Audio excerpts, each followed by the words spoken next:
Hello, disciples. This is your General Minister and President, Terri Hord Owens. This week, I want to reflect on what we really mean as disciples when we talk about unity. Our Arizona region is holding their regional assembly using the theme Prophetic Unity. And just a week ago, I was invited by Christian Churches Together, an ecumenical group of which disciples are a founding denomination, to speak from the perspective of mainline Protestantism about what Jesus calls the churches to do in the midst of increasing polarization in our society. I hope you realize that unity is not just something we can throw around flippantly. It's not easy work. Unity is not a form of human agreement. It is not unanimity. It is, as one of our theologians has often said, a gift of God that we simply need to live into.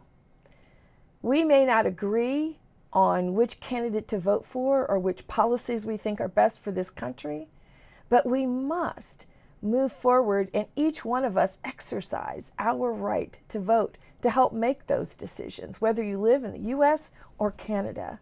It's your right to make those decisions, and there is nothing antithetical to Christianity about your exercising that right to vote.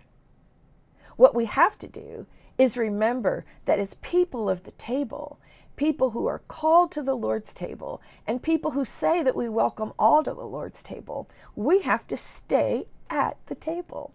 Just because we disagree on issue X or issue Y, we are all Christians who confess that Jesus is the Christ, the Son of the living God.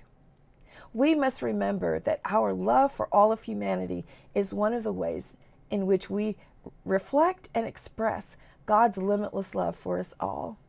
When we walk away from the table, we give up any opportunity for true unity, which is the hard work of being on the road together, working towards that vision of what the world will look like, how the world can be transformed if we all know the limitless love of God as revealed by Jesus Christ.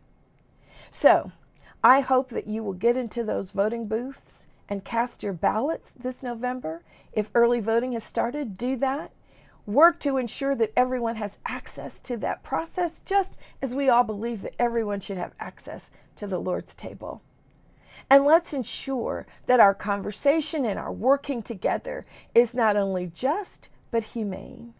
That we walk into a vision of unity that's not cheap, that's not bounded just because we all agree on point X or point Y, but that's defined by our willingness and our commitment to stay at the table, to do the hard work, and to be the church that we say we are.